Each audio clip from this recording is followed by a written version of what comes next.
इन्ना अंज़लनाहु क़ुरआनन अरबिय्यन लअल्लकुम ताक़िलून, बेशक हमने इसको अरबी कुरान बनाकर नाज़िल किया है ताकि तुम समझो। बेशक हमने इसको नाज़िल किया है अरबी कुरान बनाकर ताकि तुम समझो।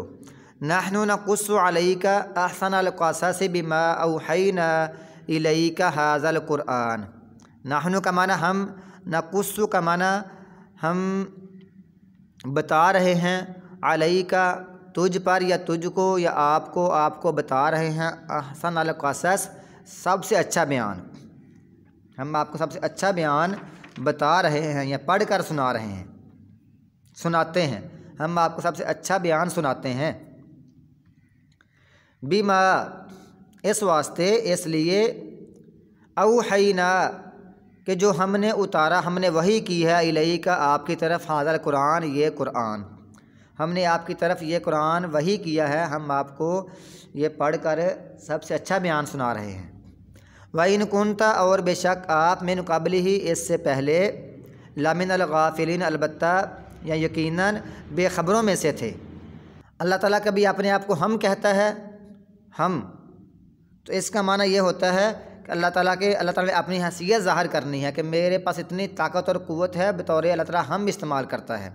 और जब अल्लाह ताला बताता है अपनी वहदानियत, अकेलापन, तो फिर अल्लाह ताला अपनी तौहीद को बयान करने के लिए इन्नी कहता है, बेशक मैं, कभी मैं भी कहता है, हम भी कहता है अल्लाह ताला। जब हम होता है तो अल्लाह ताला की हैसियत ज़ाहिर होती है, जब मैं होता है तो अल्लाह ताला की वहदानियत, अकेलापन ज़ाहिर होता है कि तौहीद ज़ाहिर होती है।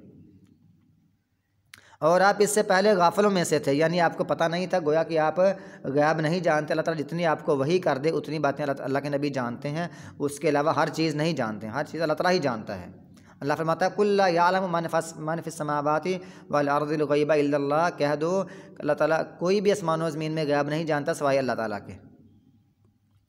इज़ क़ाला यूसुफ़ु लिअबीही, जब कहा यूसुफ़ अलैहिस्सलाम ने अपने बाप से, या अबती, है मेरे बाप, इन्नी राईतु, बेशक मैंने देखा है, अहद अशरा 11 कौकबन सितारे, मैंने 11 सितारे देखे हैं।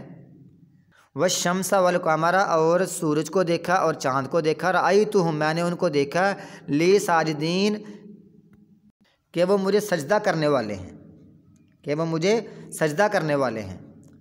जब ये बात हो गई, क़ाल यूसुफ़ु, अब यूसुफ़ अलैहिस्सलाम के बाप कौन थे? यकूब बिन इसहाक़ बिन इब्राहीम अलैहिस्सलाम, ये चारों नबी थे। यकूब अलैहिस्सलाम के बेटे यूसुफ़ अलैहिस्सलाम नबी, यकूब अलैहिस्सलाम नबी, इसहाक़ अलैहिस्सलाम नबी और इब्राहीम अलैहिस्सलाम नबी, चारों नबी हैं। इसलिए रसूलुल्लाह सल्लल्लाहु अलैहि वसल्लम ने फरमाया यूसुफ़ अलैहिस्सलाम के मुतल्लिक़, अल करीम मुबनुल करीम इब्नुल करीम इब्नुल करीमी, यूसुफ़ इब्नु यकूब इब्न इसहाक़ इब्न इब्राहीम। तो ये बुखारी शरीफ में है, करीम बिन करीम बिन करीम बिन करीम, यूसुफ़ बिन यकूब बिन इसहाक़ बिन इब्राहीम, ये बड़े मुअज़्ज़ज़ और इज़्ज़त वाला ख़ानदान है। क़ाल या बुनैया, तो यकूब अलैहिस्सलाम ने कहा, या बुनैया, मेरे प्यारे बेटे।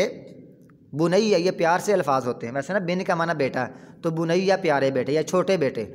ला तक़सुस, ना तो बयान कर, रुया का अपना ख्वाब, अला इख़्वाती का अपने भाइयों पर। अब इसमें ये नहीं है कि उन्होंने ख्वाब बयान नहीं किया था, किया या नहीं किया था, लेकिन सही बात यह है कि उन्होंने अपना ख्वाब बयान नहीं किया था, क्योंकि यहाँ कोई ज़िक्र नहीं है। और वैसे भी यूसुफ़ अलैहिस्सलाम अपने बाप की नाफरमानी नहीं करते थे। उन्होंने फरमाया कि नाफरमानी ना, मतलब ख्वाब बयान ना करना। फ़यकीदु लका कैदा, बस वो तेरे लिए मंसूबे करेंगे। यहाँ फ़ा का माना हम कह सकते हैं वरना वो तेरे लिए मुख्तलिफ मंसूबे करेंगे। इन शैतान, बेशक शैतान, लिल इंसान, इंसान के लिए, अदुव्वुम मुबीन, खुला दुश्मन है। यानी गोया कि तू अपना ख्वाब बयान ना करना, तो क्योंकि शैतान इंसान का खुला दुश्मन है, तो वो हसद करेंगे। अल्लाह के रसूल ने फरमाया है कि जो अपनी हाजतें हैं ना, हाजतें उनको कामयाब करने में आप मदद लो छुपाने से, यानी छुपाया करो अपनी हाजतों को यानी कामयाब करने में, क्योंकि फ़इन्न कुल्ल ज़ी निअमतिन महसूदुन, हर जो नेमत वाला होता है ना, उससे हसद किया जाता है। नेमत वाले से लोग हसद करते हैं, लिहाजा अपने जो ज़रूरतें हैं उनको कामयाब करने में उनको छुपाना चाहिए, हर बात नहीं ऐसे बयान कर देनी चाहिए। تو اگر یہ اللہ تعالیٰ فرماتا ہے وَأَمَّا بِنِعْمَةِ رَبِّكَ فَحَدِّثْ، ایک آیت اور ایک حدیث آمنے سامنے آ رہی ہے، مقابل نظر آ رہی ہے، تو اس کا معنی یہ ہے کہ جہاں خطرہ ہو نا کہ یہ لوگ حسد کریں گے وہاں چھپائیں، اور جہاں خطرہ نہ ہو وہاں آپ بیان بھی کر سکتے ہیں۔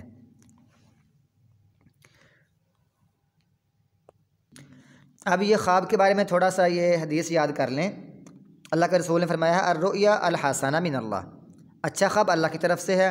فَإِذَا رَأَىٰ أَحَدُكُم مَّا يُحِبُّ فَلَا يُحَدِّثْ بِهِ إِلَّا مَن يُحِبُّ، جب کوئی تم میں سے کوئی خواب دیکھے جو اس کو پسند لگے، بس وہ کسی سے بیان نہ کرے سوائے اس کو بیان کرے جس سے وہ محبت کرتا ہے۔ وَإِذَا رَأَىٰ مَا يَكْرَهُ فَلْيَتَعَوَّذْ بِاللَّهِ مِن شَرِّهَا وَمِن شَرِّ الشَّيْطَانِ وَلْيَتْفِلْ ثَلَاثًا وَلَا يُحَدِّثْ بِهَا أَحَدًا فَإِنَّهَا لَن تَضُرَّهُ۔ اللہ کے نبی نے فرمایا جب کوئی بندہ ایسا خواب دیکھے جسے وہ ناپسند ہو، جسے وہ خواب ناپسند ہو، تو اس کے شر سے اور شیطان کے شر سے اللہ کی پناہ مانگے، اور 3 دفعہ اپنی بائیں جانب تھوک دے، اور وہ کسی کو بیان نہ کرے، تو وہ خواب اسے ہرگز نقصان نہیں پہنچائے گا۔ اور ایک اور روایت میں ہے وَلْيَتَحَوَّلْ عَنْ جَنبِهِ الَّذِي كَانَ عَلَيْهِ، کہ وہ اپنی کروٹ تبدیل کر لے۔ یہ ایک حدیث بخاری شریف میں، ایک مسلم شریف میں آگے حصہ کہ اپنی کروٹ تبدیل کر لے، اللہ تعالیٰ اس کے اس عمل سے اس کو ہر قسم کی نقصان سے اس کو بچا لے گا۔ جیسا کہ بندہ پھر اس کا معنی یہ بھی ہے کہ بندہ صدقہ خیرات کرے تو وہ بھی پھر مشکلوں سے بندہ مشکلوں سے اس کا حل نکل آتا ہے کہ بندہ صدقہ خیرات وغیرہ کر دے۔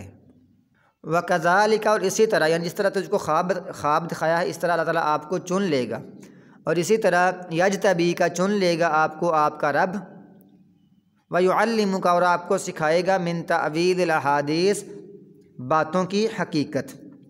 اس سے کیا مراد ہے کہ تجھے اصل باتوں کی حقیقت سمجھنے میں سے کچھ سکھائے گا۔ اصل باتوں کی جو حقیقت ہوتی ہے نا وہ تم کو سکھائے گا کہ اصل بات کیا ہے اور یہ لوگ بات کیا کر رہے ہیں، یا خوابوں کی تعبیر سکھائے گا۔ وَيُتِمَّ نِعْمَتَهُ عَلَيْكَ، اور اپنی نعمت تجھ پر مکمل کر دے گا۔ وَيُتِمُّ، اور وہ مکمل کرے گا نعمتہ، اپنی نعمت علیک، آپ پر۔ کاف کا معنی ہوتا ہے آپ یا تجھے، علی کا معنی پر، تجھ پر اپنی نعمت مکمل کر دے گا۔ وَعَلَىٰ آلِ یعقوب، اور آل یعقوب پر۔ کما اتمہا، جس طرح اس نے مکمل کی، علی ابویک، تیرے دونوں باپوں پر، یعنی دادا پر اور پردادا پر، من قبل، اس سے پہلے، ابراہیم و اسحاق، ابراہیم علیہ السلام پر اور اسحاق علیہ السلام پر۔ ان ربک، بے شک آپ کا رب، علیم، خوب جاننے والا ہے، حکیم، حکمت والا ہے، کمال حکمت والا ہے۔ اور آل یعقوب سے مراد وہ جو بنی اسرائیل ہے، ان پر جو تمام نعمتیں ہم نے پہلے پارے میں ساری بڑی تفصیل پڑھی ہیں، اور وہ ساری نعمتیں اس میں ساری شامل ہیں کہ اللہ تعالیٰ تجھ کو ایسے کرے گا اور تجھ پر اور آل یعقوب پر اپنی نعمتوں کو مکمل کر دے، جس طرح اس نے ابراہیم علیہ السلام پر اور اسحاق علیہ السلام پر اپنی نعمتیں مکمل کی۔